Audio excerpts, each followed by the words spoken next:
Hello दोस्तों, स्वागत है आपका एक बार फिर से कमल एकेडमिक कोच में। आइए आज फिर से कुछ नया सीखते हैं। Hello everyone, my name is Akanksha और आज मैं आप लोगों के लिए कंप्यूटर का नेक्स्ट चैप्टर लेके आई हूँ, algorithm and flow charts. Computer को किसी भी प्रॉब्लम को सॉल्व करने के लिए स्टेप बाय स्टेप इंस्ट्रक्शंस की या किसी भी टास्क की ज़रूरत होती है। और ये जो इंस्ट्रक्शंस होते हैं वो प्रोग्राम्स की फॉर्म में दिए जाते हैं जिन्हें सिक्वेंशली लिखा जाता है। तो एल्गोरिथम एंड फ्लो चार्ट्स भी इसी का एक पार्ट है, इसी के बारे में हम आज आगे पढ़ेंगे। An algorithm is a stepwise set of instructions written to solve a logical and mathematical problem. Algorithm एक step wise set of instructions है जो कि लॉजिकल एंड मैथमेटिकल प्रॉब्लम को सॉल्व करने के लिए लिखी जाती हैं। A computer program is formed of several sets of instructions और एल्गोरिथम्स। एल्गोरिथम एक सिंपल लैंग्वेज में लिखी जाती है। एल्गोरिथम में each and every instruction has to be precise and clear. जो भी इंस्ट्रक्शंस हम लिखेंगे वो क्लियर होना चाहिए। जो इंस्ट्रक्शंस होते हैं वो फाइनाइट टाइम तक एग्जीक्यूट होते हैं और जब एल्गोरिथम टर्मिनेट हो जाता है तो जो रिज़ल्ट हमें डिज़ायर रिज़ल्ट चाहिए वो हमें अचीव हो जाता है। एल्गोरिथम को यूज़ करने के जो तीन मेन रीज़न है वो है एफिशिएंसी, एब्स्ट्रैक्शन एंड रीयूजेबिलिटी। जो वर्ड एल्गोरिथम है ये पर्शियन मैथमेटिशियन मोहम्मद इब्न मूसा अल ख्वारिज़्म ने डिराइव किया था, यानी उसने उसकी उत्पत्ति की थी, जो कि बगदाद के रॉयल कोर्ट का एक पार्ट था। Rules of writing and algorithm. Algorithm को लिखने के लिए कुछ रूल्स की नीड होती है, उसी के बारे में हम पढ़ेंगे। एल्गोरिथम हमेशा स्टार्ट से ही बिगिन होता है और जो स्टेटमेंट्स होते हैं वो step 1, step 2 and so on इसी टाइप से फॉलो किए जाते हैं। जो स्टेटमेंट्स होते हैं वो क्लियरली लिखे जाने चाहिए ताकि उसे कोई भी अंडरस्टूड कर सके। सेपरेट लाइन में स्टेटमेंट्स लिखे जाते हैं और लास्ट में उसको एंड करने के लिए स्टॉप का यूज़ किया जाता है। फॉर एग्जाम्पल, स्टेप 1 है स्टार्ट, स्टेप 2 है wake up in the morning, step 3 है do some exercise, step 4 brush your teeth, step 5 take a bath, step 6 wear the school uniform, step 7 have breakfast, step 8 pack up your bag, step 9 take the bus and reach the school and step 10 is stop. ये हमारी daily routine है जिसका हमने algorithm example के तौर पर यहाँ पर लिखा है। उसी तरह से हम कोई भी प्रोग्राम लिखते हैं तो उसमें भी step by step he algorithm लिखते हैं जिससे कोई भी उसे अंडरस्टैंड कर सके। उसकी जो बिगिन होता है वो स्टार्ट से होता है और जो उसका एंड होता है वो स्टॉप से होता है। Flow chart. जिस तरह से step by step execution algorithm का होता है उसी तरह से फ्लो चार्ट का भी होता है, लेकिन जो फ्लो चार्ट है वो एक ग्राफिकल और डायग्रामेटिकल रिप्रेजेंटेशन होता है।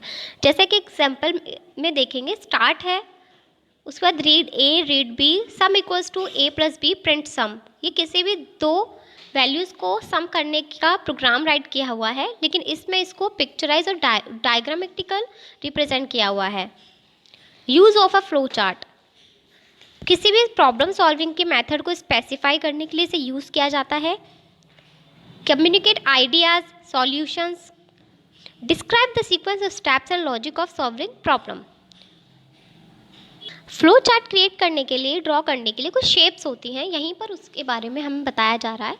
जैसे ओवल शेप है, इस शेप का नाम है यदि हमें प्रोग्राम स्टार्ट करना है या स्टॉप करना है तो हम इस ओवल शेप को ही यूज़ करेंगे।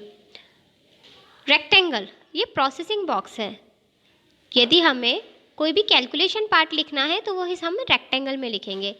पैरेललोग्राम, ये इनपुट और आउटपुट बॉक्स है, यदि हमें कुछ भी रिजल्ट आउट शो होगा तो वो भी इसी में होगा और यदि हमें कोई इंस्ट्रक्शंस देना है तो वो भी इसी बॉक्स में दिया जाएगा। डायमंड, ये डिसीजन बॉक्स है, यदि हमें दो वैल्यूज़ के बीच में कोई कंपैरिजन करना है उसके बाद में डिसीजन गेन करना है तो उसके लिए हमें ये डायमंड बॉक्स यूज़ करना है।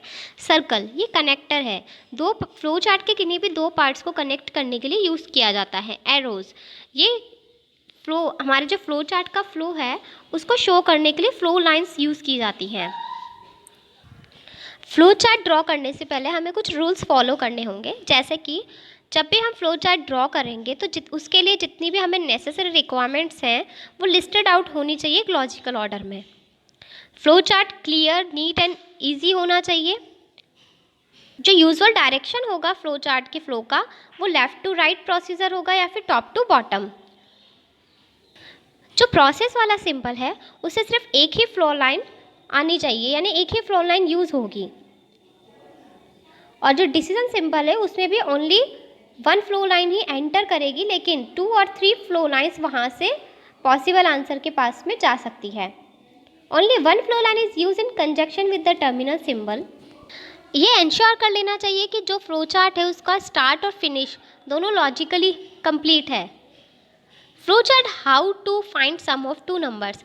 हम यहाँ पर एक फ्लो चार्ट ड्रॉ करेंगे जिसमें हम दो नंबर्स का सम फाइंड करेंगे। जैसे यहाँ पर हमने पहले एक प्रोसेस कर लिया है स्टार्ट, हमने ओवल शेप में स्टार्ट किया है। उसके बाद रीड ए, इनपुट है हमारे रीड ए की वैल्यू, ए की वैल्यू यहाँ है 845, और रीड बी दूसरा इनपुट है, बी की वैल्यू है 247। उसके बाद हमने प्रोसेसिंग बॉक्स बनाया रेक्टेंगल, जिसमें हमने हमारा फॉर्मूला पुट किया sum is equals to a plus b. तो यहाँ पर 845 और प्लस 247 होंगे, और जो आउटपुट है हमारा वो भी पैरेललोग्राम में यानी प्रिंट सम, वहाँ पर आउटपुट शो हो जाएगा और ओवल शेप में ही हम उसको एंड कर देंगे। इसी तरह से हम एक और प्रॉब्लम को सॉल्यूशन के लिए फ्लो चार्ट ड्रॉ करेंगे। जैसे सावनी ने एक टॉय खरीदा है 325 रुपीज़ का और उसको सोल्ड कर दिया है 458 रुपीज़ में। तो हमें ये एक्सप्लेन करना है कि उसे प्रॉफिट हुआ है या फिर लॉस हुआ है। तो उसके लिए हम एक फ्लो चार्ट ड्रॉ करेंगे। स्टार्ट किया है, read cost price CP, CP mean से आपका कॉस्ट प्राइस ये हमने, और रीड सेलिंग प्राइस यानी एसपी, कितने में उसकी कॉस्टिंग पड़ी है और कितने में उसने बेचा है। हमने डायमंड शेप में डिसीजन बॉक्स बनाया है कि इफ़ यदि सेलिंग प्राइस ग्रेटर देन है कॉस्ट प्राइस से तो प्रॉफिट यस में कन्वर्ट हो जाएगा। यदि सेलिंग प्राइस ग्रेटर देन है कॉस्ट प्राइस से, यदि यस है तो जो प्रॉफिट है आपका उसमें selling price minus costing price हो जाएगा, और यदि आपका सेलिंग प्राइस ग्रेटर देन नहीं है कॉस्टिंग प्राइस से, नो है, तो आपका जो लॉस है वो शो हो जाएगा, यानी कॉस्टिंग प्राइस में से आपकी सेलिंग प्राइस माइनस हो जाएगी। ये और जब दोनों वैल्यू चेक हो जाएगी तो उसके बाद में यदि लॉस है तो लॉस प्रिंट होगा, प्रॉफिट है तो प्रॉफिट प्रिंट होगा और एंड हो जाएगा।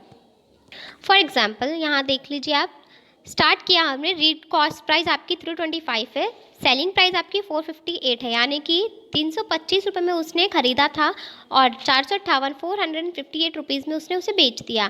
कंडीशन हमारी लगी है कि यदि आपकी सेलिंग प्राइस ग्रेटर देन है कॉस्ट प्राइस, यानी कि सेलिंग प्राइस आपकी 458 है जो कि ग्रेटर देन है 325 से, तो यदि यस है कंडीशन चेक होगी तो आपका शो हो जाएगा प्रॉफिट, यानी कि आपको जो प्रॉफिट है उसमें 458 माइनस 325 माइनस होकर के आपका जो प्रॉफिट है 133 रुपीज़ वो शो हो जाएगा और ये एंड हो जाएगा। यदि आपका कॉस्ट प्राइस 458 होता और सेलिंग प्राइस 325 होता तो ये आपके लॉस में चला जाता, और लॉस में आपकी कॉस्टिंग प्राइस से सेलिंग प्राइस माइनस होती और आपका जितना लॉस हुआ है वो शो हो जाता। इसी तरह से हमने फ्लो चार्ट को एनालाइज किया है, और ये जो रिपीटेशन चलता है जब तक हमारा डिसीज़न लेने के बाद, डिसीज़न होने के बाद में हमारा जो आउटपुट प्रिंट नहीं हो जाता, तब तक ये जो रिपीटेशन चलता रहता है उसी को लूप कहा जाता है। Converting the algorithm to flow chart, algorithm को फ्लो चार्ट में कन्वर्ट करना है तो स्टेप 1 हम लिखेंगे start, step 2 wake up in the morning, step 3 do some exercise, step 4 brush your teeth. और यहाँ पर ही आपका पास में ही फ्लो चार्ट भी डायग्रामेटिकल है, जैसे wake up in the morning, do some exercise, brush your teeth, ये सब आपका इनपुट है। और लास्ट में हो गया स्टॉप। लूप, लूप एक सीक्वेंस ऑफ इंस्ट्रक्शंस होता है, यानी कि जब तक आपको डिज़ायर्ड कंडीशन नहीं मिल जाती तब तक आपका जो फ्लो है, लूप है, वो रिपीटेशन ऑफ टाइम, आपका इंस्ट्रक्शन जो है वो रिपीटेशन ऑफ टाइम आपके चलते रहेंगे, रिपीट होते रहेंगे जब तक कि वो आपकी डिज़ायर्ड कंडीशन नहीं मिल जाती है। फॉर एग्ज़ाम्पल हम लूप के लिए एग्ज़ाम्पल समझेंगे, जैसे कि हमने 10 टाइम्स आपके नाम को प्रिंट करना है, तो फ्लो चार्ट में आपका जो नेम है वो 10 टाइम्स प्रिंट होगा, और जो प्रोसेस है उसमें आपका काउंट वर्ड यूज़ होगा। और जब तक कि आपका लेस देन 11 चलता रहेगा, जब तक आपका लूप है, रिपीटेशन है, लेस देन 11 होगा तब तक आपका नाम प्रिंट होता रहेगा, और जैसे ही वो 11 तक पहुंच जाएगा तो वो आपका जो लूप है वो एग्जीक्यूट हो जाएगा और टर्मिनेट हो जाएगा। उसके बाद वो आपका नाम प्रिंट नहीं करेगा, ओनली 10 टाइम्स ही करेगा। तो आज हमने एल्गोरिथम और फ्लो चार्ट के बारे में पढ़ा है। आपको इसकी प्रैक्टिस करनी है। Thank you so much.